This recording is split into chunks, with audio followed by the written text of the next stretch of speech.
180 años. Ahí tiene la respuesta. Génesis capítulo 35, versos 37 y 38. Muy bien. Le damos un aplauso a la hermanita que hizo su tarea bien eficiente. Yeah.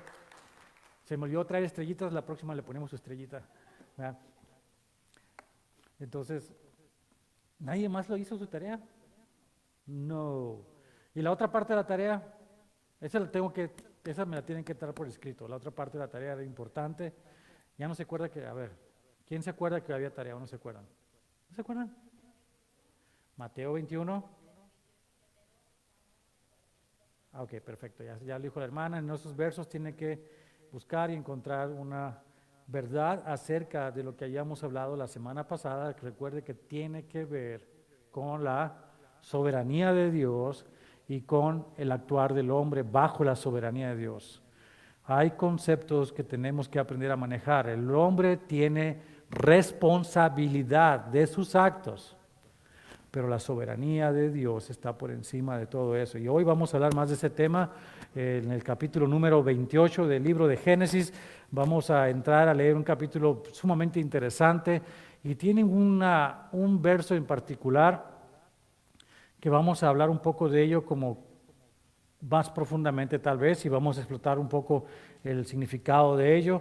Por lo pronto vamos a ponernos de pie y vamos a leer entonces Génesis capítulo número 28 y vamos a leerlo todo, son 22 versos nada más, así que le pido por favor póngase de pie, si puede ponerse de pie, para que me acompañe a leer Génesis capítulo 28. Amén. Entonces Isaac llamó a Jacob y lo bendijo y le mandó diciendo: no tomes mujer de las hijas de Canaán, levántate, ve a Padán Aram, a casa de Betuel, padre de tu madre, y toma allí mujer de las hijas de Labán, hermano de tu madre. Y el Dios omnipotente te bendiga y te haga fructificar y te multiplique hasta llegar a ser multitud de pueblos. Y te dé la bendición de Abraham y a tu descendencia contigo, para que heredes la tierra en que moras, que Dios dio a Abraham. Así envió Isaac a Jacob, el cual fue a Padán Aram, a Labán, hijo de Betuel, arameo, hermano de Rebeca, madre de Jacob y de Esaú. Y vio Esaú como Isaac había bendecido a Jacob, y le había enviado a Padán Aram para tomar para sí mujer de allí, y que cuando le bendijo, le había mandado diciendo: no tomarás mujer de las hijas de Canaán. Y que Jacob había obedecido a su padre y a su madre, y se había ido a Padán Aram. Vio asimismo Esaú que las hijas de Canaán parecían mal a Isaac su padre, y se fue Esaú a Ismael, y tomó para sí por mujer a Mahalat, hija de Ismael, hijo de Abraham, hermana de Nebaiot, además de sus otras mujeres. Salió pues Jacob de Beersheba y fue a Harán, y allí llegó a un cierto lugar y durmió allí, porque ya el sol se había puesto, y tomó de las piedras de aquel paraje y puso a su cabecera y se acostó en aquel lugar. Y soñó, y he aquí una escalera que estaba apoyada en la tierra, y su extremo tocaba en el cielo. Y he aquí ángeles de Dios que subían y descendían por ella. Y he aquí Jehová estaba en lo alto de ella, el cual dijo: yo soy Jehová, el Dios de Abraham tu padre, y el Dios de Isaac. La tierra en que estás acostado te la daré a ti y a tu descendencia. Será tu descendencia como el polvo de la tierra, y te extenderás al occidente, al oriente, al norte y al sur. Y todas las familias de la tierra serán benditas en ti y en tu simiente. He aquí, yo estoy contigo y te guardaré por donde quiera que fueres, y volveré a traerte a esta tierra, porque no te dejaré hasta que haya hecho lo que te he dicho. Y despertó Jacob de su sueño y dijo: ciertamente Jehová está en este lugar, y yo no lo sabía. Y tuvo miedo y dijo: cuán terrible es este lugar. no es otra cosa que casa de Dios y puerta del cielo. Y se levantó Jacob de mañana, y tomó la piedra que había puesto de cabecera, y la alzó por señal, y derramó aceite encima de ella. Y llamó el nombre de aquel lugar Betel, aunque Luz era el nombre de la ciudad primero. E hizo Jacob voto diciendo: si fuere Dios conmigo, y me guardare en este viaje en que voy, y me diere pan para comer y vestido para vestir, y si volviere en paz a casa de mi padre, Jehová será mi Dios. Y esta piedra que he puesto por señal será casa de Dios, y de todo lo que me dieres, el diezmo apartaré para ti.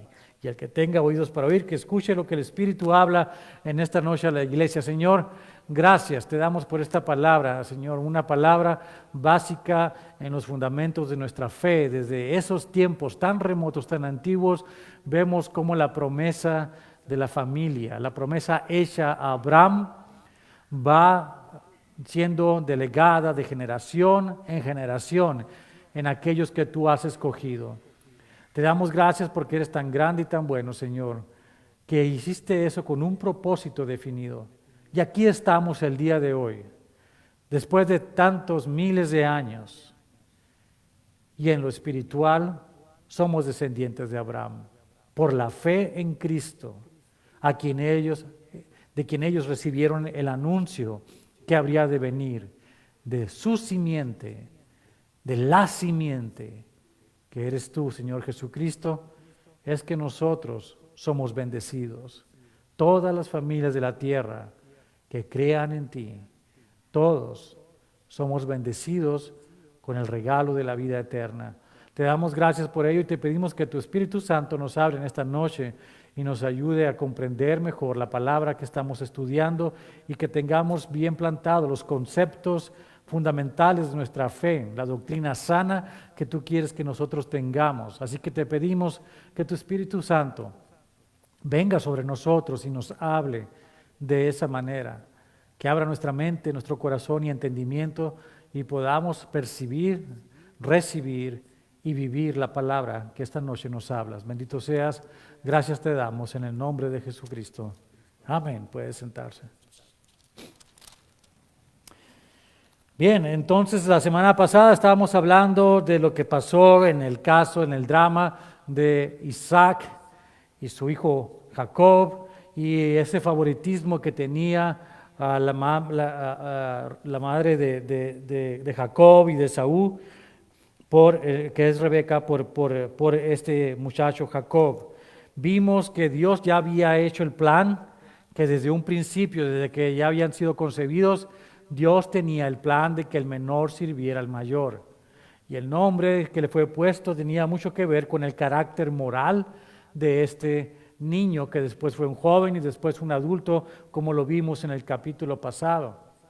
Un hombre que estaba buscando hacer las cosas a su manera, lograr, obtener, arrebatar bendición para él, aunque ya era de él. Eso es lo interesante de todo esto. Vemos a un hombre como Jacob tratando de usurpar, de tomar por la fuerza, con trampas si es necesario, aquello que es de él. ¿No es eso un poco paradójico? ¿No suena paradójico? Déjale una cosa, esa es también la realidad de muchas personas aquí hoy en día. Tenemos la bendición de Dios ahí, la promesa de Dios está para usted, está para mí, está para todos nosotros. Con todo y eso, muchos de nosotros preferimos saltar el cerco y tomar las cosas por la fuerza cuando nosotros queremos, y no estamos dispuestos a entrar por la puerta por la que Dios quiere que entremos y tomemos toda la bendición que es para nosotros. ¿Por qué hacemos esto? Porque todavía somos arrogantes, todavía tenemos orgullo, todavía no estamos dispuestos a rendirnos, a escuchar la voz de Dios y a obedecerla. Seguimos diciendo, yo primero, yo tengo derecho, es mío, cuando podríamos decir, es tuyo, Señor, y lo recibo como me lo das. Gracias por la bendición. Pero no, queremos seguir en ese camino como lo hizo Jacob. Vimos cómo se desenvolvió el drama. Al final de cuentas, Isaac tuvo que hacer lo que Dios tenía para él que hiciera. Le dio la bendición de alguna manera que él no quería a Jacob. Pero después vemos que Dios todavía voltea estas cosas y cambia la forma de pensar de Isaac acerca de su hijo Jacob, porque finalmente no solo le da la bendición, sino que reafirma y ratifica en este capítulo 28 tal bendición. En libertad con conocimiento, la ratifica. En sometimiento por fin a la voluntad de Dios, obedece a Dios y habla, declara esta bendición que ya estaba desde tiempos anteriores destinada para su hijo Jacob. El principio de este capítulo vemos que es la solución o la respuesta o la continuación, si lo quiere, a los últimos versos del capítulo anterior, 27, en el cual Rebeca ve que hay peligro de que su hijo la pase mal, inclusive que perezca por la venganza de su hermano Esaú. Entonces usa un engaño, otro engaño, palabras, cambia las cosas, no las habla claramente, simplemente usa una excusa que sigue siendo una mentira, ¿verdad? Para que Isaac envíe a su hijo Jacob fuera a otra tierra. Y note cómo termina el capítulo anterior. Ahora pues, hijo mío, dice el verso 43 del capítulo 27, obedece a mi voz, levántate y huye a casa de Labán, mi hermano, en Harán, y mora con él algunos días hasta que el enojo de tu hermano se mitigue, hasta que se aplaque la ira de tu hermano contra ti, y olvide lo que le has hecho. Yo enviaré entonces y te traeré de allá. ¿Por qué seré privada de vosotros ambos en un día? Y dijo Rebeca a Isaac, fastidio tengo de mi vida a causa de las hijas de Het, que por cierto eran dos de ellas, eran sus nueras, acuérdese de esto. Si Jacob toma mujer de las hijas de Het, como estas, de las hijas de esta tierra, ¿para qué quiero la vida? Esa es la excusa, ¿verdad? No quiero tener otra nuera como las que ya tengo. Terribles mujeres. Esa es la excusa. Y Isaac, que también estaba igual de cansado que su mujer de sus nueras, dice, entonces Isaac llamó a Jacob y lo bendijo y le mandó diciendo, no tomes mujer de las hijas de Canaán. Levántate, ve a Padán Aram, a casa de Betuel, padre de tu madre, y toma allí mujer de las hijas de Labán, hermano de tu madre. Aquí lo que tenemos es que Isaac, empieza por fin a alinear su manera de pensar al plan de Dios. Se está alineando el plan de Dios y entiende una cosa, además de que ya lo tienen harto las nueras, entiende que la bendición se va a cumplir mejor, o sería la mejor manera, de acuerdo al plan de Dios, si es de los parientes de ellos, de la misma manera que pasó en su caso. Recordamos que su mujer Rebeca también era de su parentela.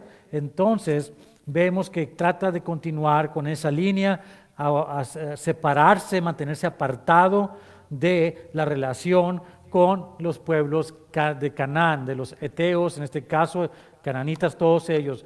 Y aquí viene algo bien importante, mis hermanos. Una nota primero, antes de continuar. La igualdad de la fe es bien importante. Es sumamente importante. Vemos que tenemos, gracias a Dios, papás con niños todavía, están jovencitos, tienen bebés chicos, pero también vemos unos que están llegando a una edad en la que tarde o temprano esos niños, esos jovencitos, jovencitas, van a buscar pareja. Van a encontrarse con una persona que es simpaticísima, es más, o una muchacha que es hermosísima, no hay otra como ella. O ese muchacho que es tan agradable y que habla y que es bien suave. Pero hay un gran pero, no es cristiano, no es cristiano, no es cristiana. ¿Qué pasa entonces? Papá, mamá, de la mejor manera, formen a sus hijos y ámenlos desde ahora, desde que están a esa edad chiquititos. Ámenlos. Papá, muéstrele cariño a sus hijas.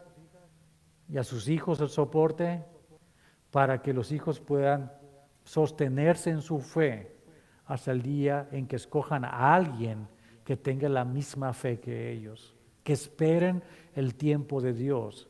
La mujer o el varón que Dios va a traer a sus hijos, de manera que ellos se mantengan en una sola línea. No es bueno el yugo desigual.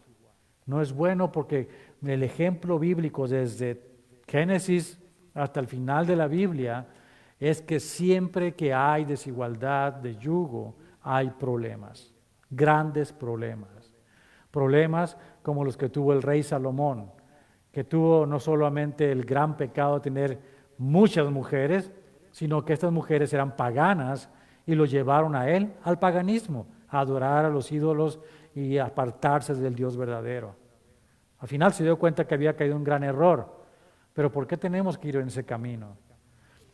Toda la Biblia viene de esa manera, es un solo contexto en el que tenemos que entender que Dios quiere que mantengamos la fe, que no nos desviemos de ella, que lo más importante de todo es Dios, no la otra persona que está con nosotros. Si lo vemos desde esa perspectiva, van a poder sus hijos escoger de acuerdo a la voluntad de Dios. ¿Por qué? Porque lo más importante para su hijo a la hora de buscar a una muchacha para casarse es que esa muchacha ame a Dios más que a él. Así de fácil. Y igual a una muchacha, si va va a casarse va a buscar un novio para casarse, que busque a un muchacho para el cual Dios sea el número uno y nada más el número uno. Que no sea ella, que no busque ella, su hija, el que yo soy la número uno en tu vida y no hay nadie más, porque entonces va a caer en un gran error. Gran error. Pero si Dios es el número uno, todo va a estar bien. El consejo de Rebeca y de Jacob para su hijo era el mejor consejo. Está alineado perfectamente a la voluntad de Dios y eso Dios lo bendice de la manera en que sabemos. De ahí viene el linaje de nuestro Señor Jesucristo, ¿verdad? Por supuesto que hubo accidentes en el camino, lo sabemos muy bien. Cuando estudiamos la genealogía de Jesús nos damos cuenta que hubo esos accidentes, ¿no es cierto? Encontramos que que está Ruth, por ejemplo, que es moabita, pero que ella aceptó primero a Dios verdadero antes de encontrar un marido dentro de la fe. Ella primero cambió su fe. Ella primero aceptó y buscó a ese Dios todopoderoso. Vemos también a Rahab. Y de igual manera, esta mujer, ¿qué es lo que hizo? Ella creyó en el Dios todopoderoso de Israel, que era temible, que era algo temible. Tuvo miedo y se acercó a ese Dios e hizo la voluntad de Dios en todo caso. Así que tenemos que eso es algo que debemos considerar nosotros también en esto. Pasado el consejo, entonces, ¿a alguien no le gustó eso o qué? Verso 3, y el Dios omnipotente, viene la bendición de Isaac sobre Jacob, y el Dios omnipotente te bendiga y te haga fructificar y te multiplique hasta llegar a ser multitud de pueblos. Y te dé la bendición de Abraham y a tu descendencia contigo, para que heredes la tierra en que moras, que Dios dio a Abraham. Así envió Isaac a Jacob, el cual fue a Padán Aram, a Labán, hijo de Betuel arameo, hermano de Rebeca, madre de Jacob y de Esaú. Entonces vemos que la bendición es pasada correctamente a Jacob y lo envían. Pero aquí debemos entender algo importante. Jacob tampoco estaba a gusto ya en esa tierra. Aunque Jacob jamás había salido de su casa y de hecho nunca se había despegado de las faldas de su madre, Jacob sabía que su vida estaba en peligro. Y Jacob sabía que había hecho algo terrible, tan terrible que le era imperativo escapar de ese lugar. Tenía que huir, tenía que irse, no se podía quedar ahí. Veamos cómo continúa esto en cuanto a Esaú, antes de volver a Jacob. Dice, y vio Esaú cómo Isaac había bendecido a Jacob y le había enviado a Padán Aram, para tomar para sí mujer de allí. Y que cuando le bendijo, le había mandado diciendo, no tomarás mujer de las hijas de Canaán. ¿Se da cuenta de lo que Esaú pensó, de lo que escuchó? Aquí está el pensamiento de este hombre que había desechado, que había desdeñado, despreciado la bendición de ser el primogénito. Aunque Dios ya no lo tenía seleccionado para ello, encima de todo, Esaú despreció la primogenitura. Si no hubiera sido así, ¿por qué la habría de vender por un simple plato de sopa, verdad? Pero no tenía él ningún valor, ningún aprecio por las cosas de Dios. Así que solamente lo que le interesaba a Esaú era su pellejo. Entendamos esto. Era una persona egoísta. Y lo que él pensaba, lo que él creía, era para él ley. Por eso ese es el pensamiento que está escrito acerca de Esaú.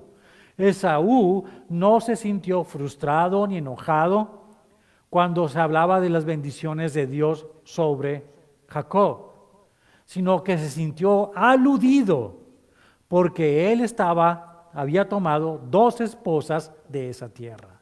Note cómo dice, note otra vez las palabras. Y vio Esaú como Isaac había bendecido a Jacob y le había enviado a Padán Aram para tomar para sí mujer de allí. Él sintió el desprecio de su padre y de su madre por las mujeres que él tenía. Y que cuando le bendijo le había mandado diciendo, no tomarás mujer de las hijas de Canaán.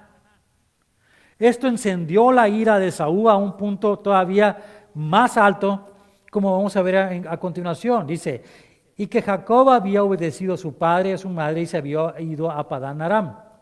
Vio asimismo Esaú que las hijas de Canaán parecían mal a Isaac su padre.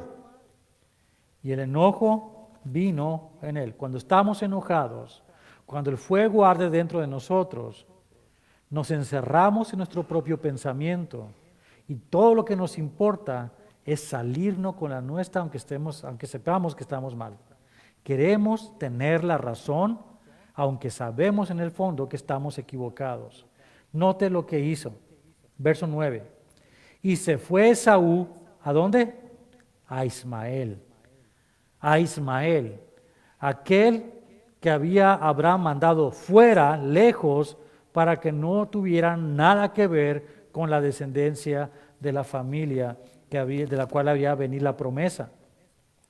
Así que como para darle a su papá duro en la cabeza y a su mamá también, se va a Ismael, a las familiares con Ismael, y tomó para sí mujer a Mahalat, hija de Ismael, hijo de Abraham, hermana de Nabaot, además de sus otras mujeres. Así que, ¿qué hizo? Lo contrario. Y esto ocasionó muchos problemas, como sabemos, porque de ahí vienen los edomitas. Y de alguna manera en el futuro vamos a ver cómo se entrelazan las líneas de las familias, pero siempre los edomitas son para causar problemas al pueblo de Israel. Así que entendemos que algo no estuvo bien, algo estuvo mal en el pensamiento de Esaú, y es que era un hombre egoísta, completamente le importaba más su opinión y su manera de pensar que lo que Dios pudiera pensar o decir. Volviendo a Jacob, entonces en el verso 10, entramos en una parte interesante de la Biblia y en el plan de Dios. Dice así, salió pues Jacob de Beerseba y fue a Harán. Y llegó a un cierto lugar y durmió allí. La distancia que hay entre ese lugar, Beerseba y Harán, es bastante considerable. De hecho, en el lugar en el que él durmió son 40 millas. Salió en la mañana temprano, despedido, y caminó 40 millas en un día. Eso es mucho. ¿Cuánto es lo más que has caminado? Como 4 millas, ¿verdad? O sea, ¿qué le da a entender esto acerca de lo que Jacob sentía? Se quería desaparecer, ¿no es cierto? Le urgía salir de ese lugar porque tenía miedo. Estaba aterrorizado de lo que su hermano Esaú le pudiera hacer. Así que Jacob corrió lo más fuerte que pudo, sin parar, hasta que cansado al final del día, cuando ya el sol se había puesto, dijo, hasta aquí llegué. ya me salieron callos y ampollas y todo lo que me iba a salir en los pies, es tiempo de dormir. Entonces estaba tan cansado que a Jacob no le importó, por cierto, llevarse un sleeping bag, ni una almohada, ni nada de esas cosas cómodas, simplemente salió huyendo con lo que tenía puesto. Y vemos que esto fue lo que ocurrió. Y llegó a un cierto lugar y durmió allí, porque ya el sol se había puesto. Y tomó de las piedras de aquel paraje y puso a su cabecera y se acostó en aquel lugar. Tan cansado estaba que no le importaba poner su cabeza sobre una piedra para dormir, ¿verdad? Lo importante era acostarse donde fuera. Y he aquí, y soñó, y he aquí una escalera que estaba apoyada en tierra, y su extremo tocaba en el cielo. Y he aquí ángeles de Dios que subían y descendían por ella. ¿Dónde hemos leído ese pasaje? ¿En qué otra parte de la Biblia? ¿Lo recuerda? El Evangelio de Juan, capítulo número 1. Leemos esto. Había un hombre israelita que también era de la región de Galilea, llamado Natanael. Y Natanael tuvo un encuentro con Jesús al principio del Evangelio de Juan. Y es de esta manera. Dice el verso 43. Vamos a comenzar desde ahí.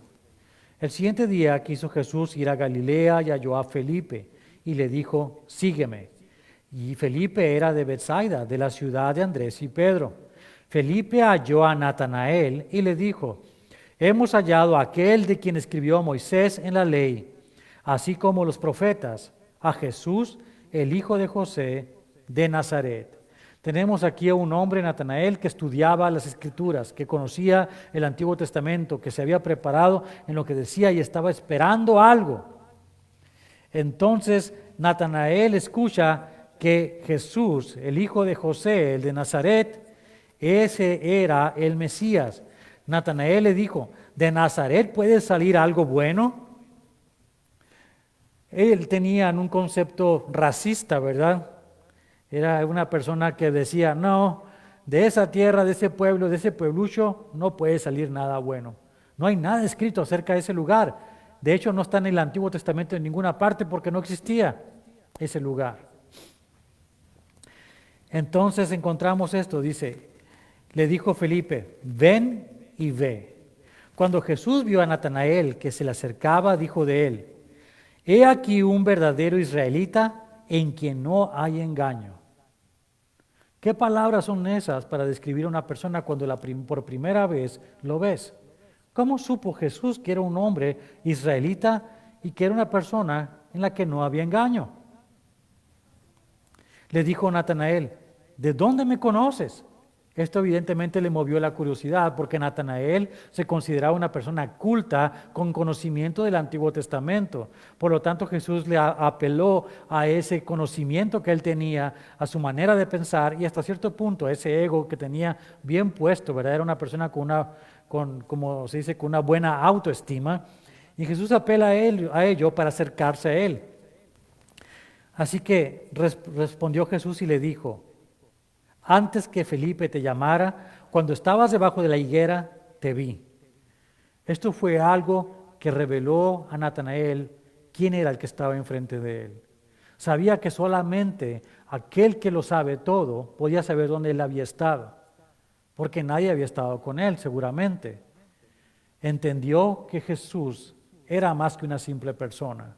De hecho, esta fue la exclamación de él. Respondió Natanael y le dijo, Rabí, tú eres el Hijo de Dios, tú eres el Rey de Israel. Reconoció que era el Mesías. Pero Jesús no lo quería dejar simplemente con el hecho de que comprendiera que era un gran profeta o que era un gran maestro o que el Mesías simplemente era un humano que tenía ciertas capacidades diferentes al resto de la humanidad. Por eso Jesús le aclara esto en estas palabras. Respondió Jesús y le dijo, porque te vi debajo de la higuera, ¿crees? Cosas mayores que estas verás. Y le dijo, de cierto os digo, de aquí adelante veréis el cielo abierto y a los ángeles de Dios que suben y descienden sobre el Hijo del Hombre.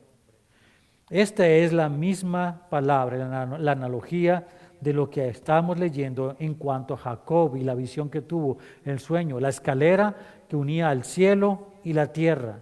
Y Jesús está diciendo a Natanael, este estudioso del Antiguo Testamento y de estos pasajes que estamos leyendo, esa escalera, Natanael, esa escalera que Jacob vio, ese soy yo, el que une al cielo con la tierra.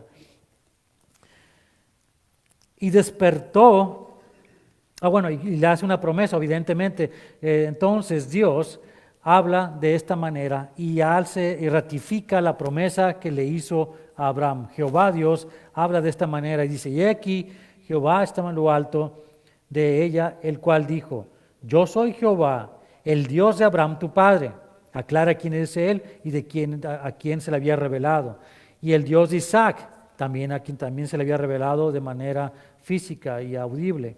La tierra en que estás acostado te la daré a ti y a tu descendencia, la misma promesa que a Abraham y que a Isaac. Y será tu descendencia como el polvo de la tierra, y te extenderás al occidente, al oriente, al norte y al sur, y todas las familias de la tierra serán benditas en ti y en tu simiente. La misma promesa. Exactamente, continuaba de una generación a otra y a otra, y era la promesa incuestionable, incambiable de Dios. Y aquí, ahora viene esta segunda parte para él, porque Dios no está contento con lo que Jacob está haciendo, entienda esto. No que no haya obedecido a sus padres, no. Dios no está contento con Jacob por la razón por la cual está huyendo Jacob. Hay una razón de fondo por la cual todos huimos, hermanos. Una razón de fondo por la cual muchas veces no queremos orar. Una razón de fondo por la cual muchas personas del mundo no quieren saber nada de Dios. Y esa es la razón por la cual Dios le habla a Jacob con estas palabras. Note cómo dice, he aquí yo estoy contigo y te guardaré por donde quiera que fueres, y volveré a traerte a esta tierra, porque no te dejaré hasta que haya hecho lo que te he dicho. Lo que Dios le está diciendo a Jacob es, no importa a dónde te quieras escapar, no importa de dónde te quieras esconder, no hay manera que escapes de mí, ni de mi voluntad. Te voy a tomar, aunque te hayas ido lejos, y te voy a traer y la promesa será cumplida. No tiene nada que ver contigo, tiene que ver con mi promesa, mi nombre. Yo soy Jehová. Entendamos eso. Dios va a cumplir su promesa en nosotros de una manera u otra. Y a veces nos va a costar un gran esfuerzo y lágrimas y sufrimiento porque no queremos obedecer, porque queremos salir huyendo, como Jonás también salió huyendo.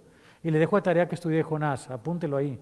Lea a Jonás y tome en cuenta qué fue lo que pasó en la vida de Jonás, cuál es la actitud de Jonás acerca de la voluntad de Dios, qué actitud tiene para tomar la voluntad de Dios. Lea y escriba acerca de eso y tómelo en cuenta. Jacob, en todo caso, recibe esta palabra de Dios, que es una palabra que lo afirma, pero al mismo tiempo es una llamada de atención, lo está regañando. Tú estás huyendo por algo. ¿Por qué está huyendo Jacob? Capítulo 27 en Génesis, verso 20. Entonces Isaac dijo a su hijo, ¿cómo es que la hallaste tan pronto, hijo mío? Se refiere a la casa y lo hizo comida y todo esto. Y él respondió, porque Jehová tu Dios hizo que la encontrase delante de mí. Se da cuenta del pecado de Jacob, ¿verdad? Ahí está. ¿Qué hizo? Tomó el nombre de Dios en vano y juró por el nombre de Dios. Y eso Dios no lo pasa por alto. Eso es lo que está dando a entender. Esto es por lo que estás huyendo. Estás huyendo porque tomaste mi nombre en vano y porque sabes que las debes. Y por lo tanto estás escapando. La excusa de que tu mamá cuidándote te mandó a otra tierra. La excusa de que tienes que tomar una mujer de allá, lo cual es mi voluntad, no te exime de la culpabilidad que tú tienes. Estás acostado en este lugar, estás dormido en este lugar, pero tienes una gran culpa todavía que no te deja en paz. Y por eso Dios le habla de esta manera y le afirma con esas palabras. Y despertó Jacob de su sueño. Yo diría que en el mismo momento que escuchó esas palabras, ¿verdad? Asustado, note cómo dice, ciertamente Jehová está en este lugar y yo no lo sabía. Me quise escapar de Jehová, fui capaz de correr 40 millas huyendo de Jehová y Jehová está en este mismo lugar donde puse mi cabeza y no me puedo escapar. Salmo 139, ¿a dónde iré yo? Si voy a lo alto, ahí me encuentras. Si voy al Hades, a las profundidades, ahí estás tú. Si en la oscuridad o sin la luz, tú estás conmigo. Entonces vemos esto, y despertó Jacob y puso esto, y luego note el verso 17. Y me encanta el comentario cuando estuve estudiando con Bernard McGee en cuanto a esto, en lo que él puso en esta nota. Y dice Bernard McGee de esta manera, ahorita que lo lea, dice el verso 17, y tuvo miedo y dijo, cuán terrible es este lugar, no es otra cosa que casa de Dios y puerta del cielo. Cuán terrible es este lugar. Bernard McGee decía que cada vez que lo llamaban a él para que fuera a dedicar una iglesia, un templo nuevo, lo que le decía a la gente decía, cuán terrible es este lugar. Y la gente dice, ¿por qué es tan terrible? Es una iglesia. No es un lugar donde nos venimos a juntar, no, debe ser un lugar terrible. Debe ser un lugar terrible. Hermanos, estar en la presencia de Dios es algo terrible. Es algo de temor. Es algo de temor.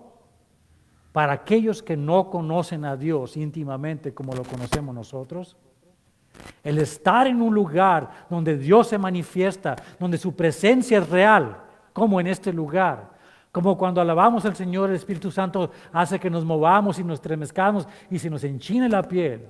Es un lugar terrible. Es un lugar terrible porque el pecado es enfrentado ahí. Somos confrontados con la realidad, como Jacob, con nuestro pecado. Si este no es un lugar terrible, cuando caemos y venimos con pecado en nosotros, no es el lugar de Dios. El lugar de Dios es un lugar terrible y temible para todo aquel que está en pecado. Así es la casa de Dios, terrible para aquel que está en pecado. Recuerde lo que ocurrió más adelante en el libro de Éxodo.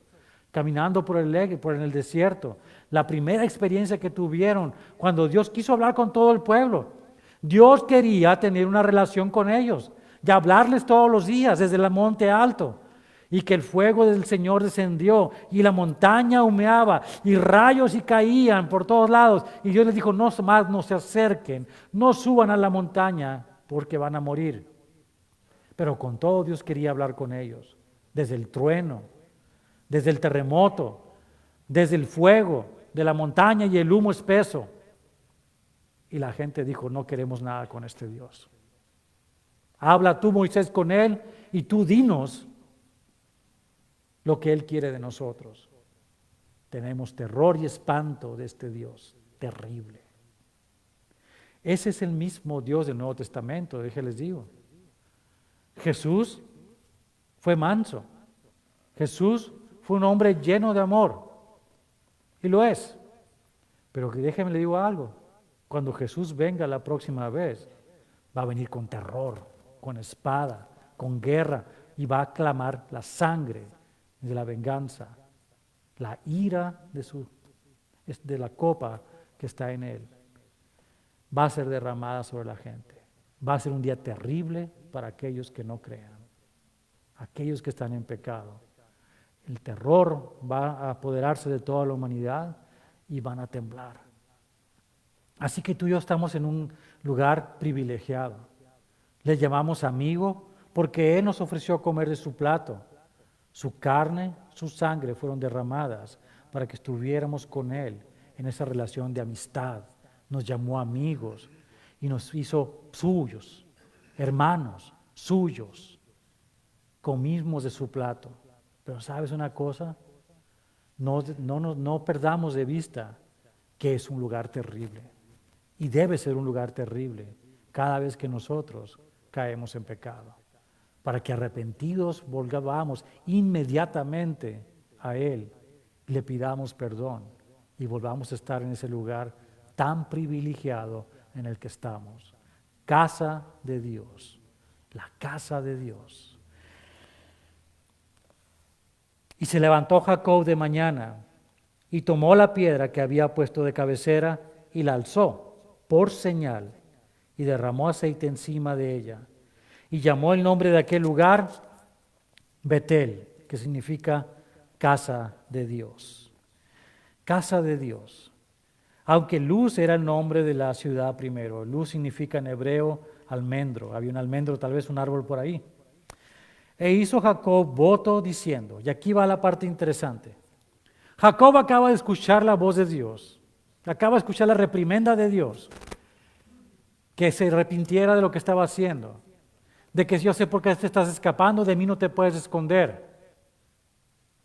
Y Jacob todavía no cambia su manera de pensar. Y de hecho vamos a ver que Jacob no cambia su manera de pensar, sino hasta que regresa a este mismo lugar y tiene un encuentro personal con Dios en una noche entera. Pero mientras tanto Jacob todavía es Jacob. Su nombre sigue siendo el tramposo, el usurpador, el que quiere tomar ventaja. Y note lo que hace. Condiciona a Dios. Verso 29, 20, 21 y 22.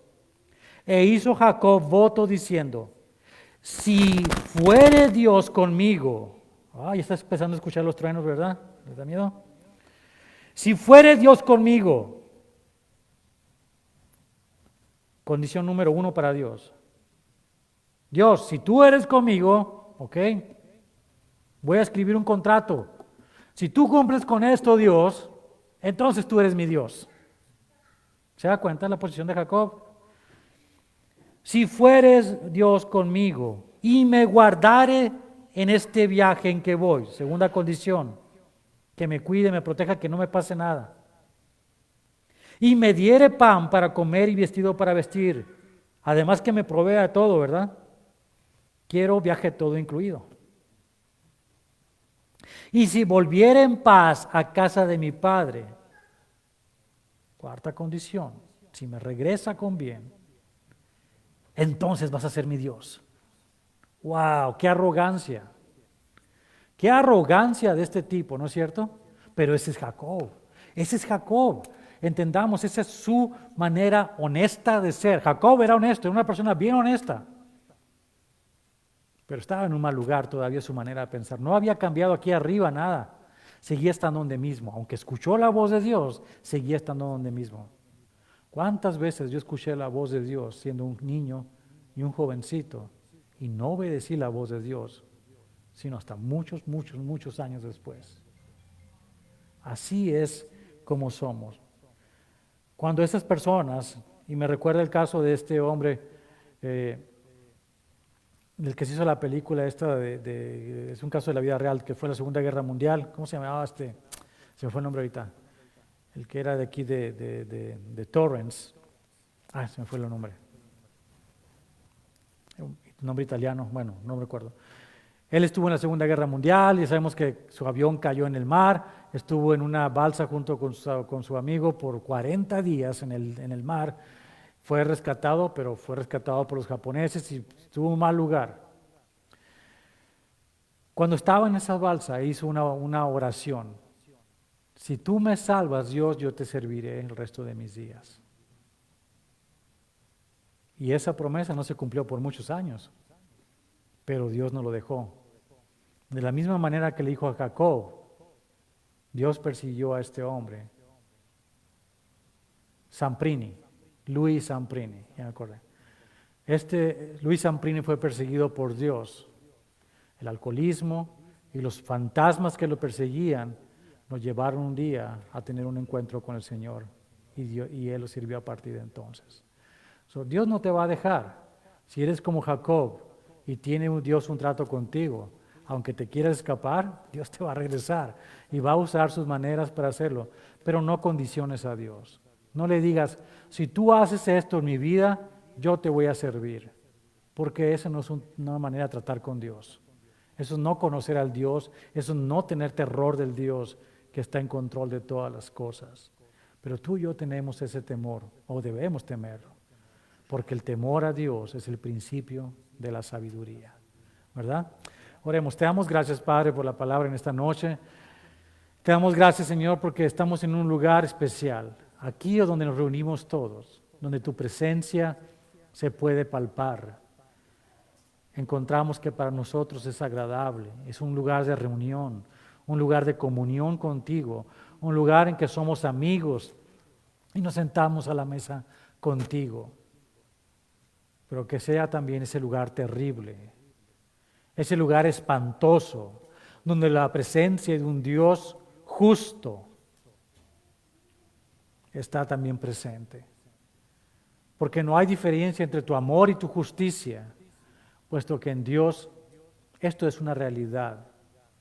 Te damos gracias porque la misericordia que tú has extendido sobre nosotros, tu gracia que es suficiente donde hemos fallado, nos permite, Señor, regresar cada vez que caemos, arrepentidos, y ser levantados y perdonados por ti para seguir gozando de un lugar en el que podemos sentarnos a la mesa contigo como amigos. Gracias te damos por ello, bendito seas. A ti sea la gloria y la honra en el nombre de Jesucristo. Amén. Dios los bendiga. Y quiero dar un anuncio antes de que comience la alabanza. Mi hermano Víctor está allá afuera con su computadora. Si usted no se ha registrado para la conferencia para parejas por alguna situación con lo del internet o lo que sea, mi hermano está listo allá afuera para inscribirlo. Y si funciona, ya me inscribió a mí, yo no había inscrito, no se inscribió a nosotros, así que si funciona, vaya entonces con él antes de que pasemos a tomar al cafecito y todo, pasen a inscribirse para esta conferencia para parejas, el costo es nada más $15 por pareja. Dios los bendiga. Bueno, entonces, ¿por qué no se pone de pie? Vamos a alabar a nuestro Señor.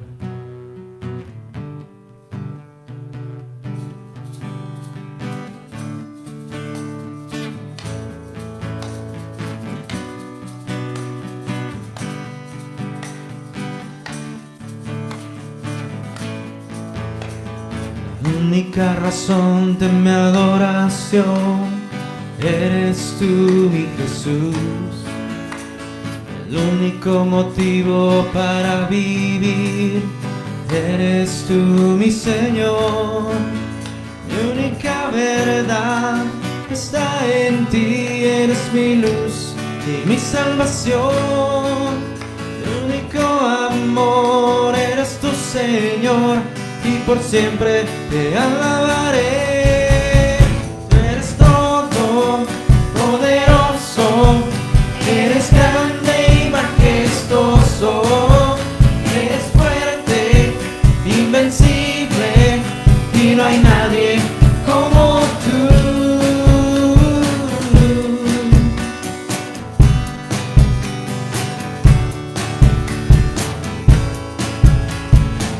Única razón de mi adoración eres tú, mi Jesús.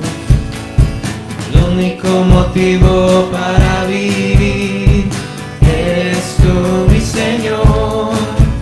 Mi única verdad está en ti, eres mi luz y mi salvación.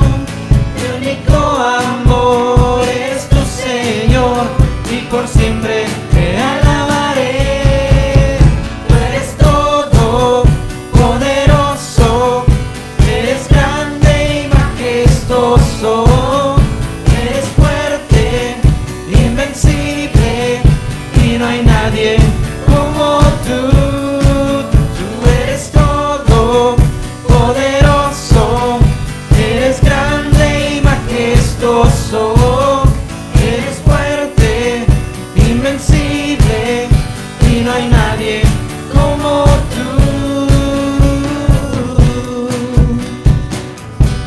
¿Cuántos están convencidos de que no hay otro Dios como nuestro Dios? Amén. Él es el único Dios verdadero, el único Dios todopoderoso. Tú eres todo poderoso, eres grande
Así es, Padre Santo, no hay nadie como tú, Señor. Y te damos gracias en esta noche, Señor, que nos permites estar aquí, Señor.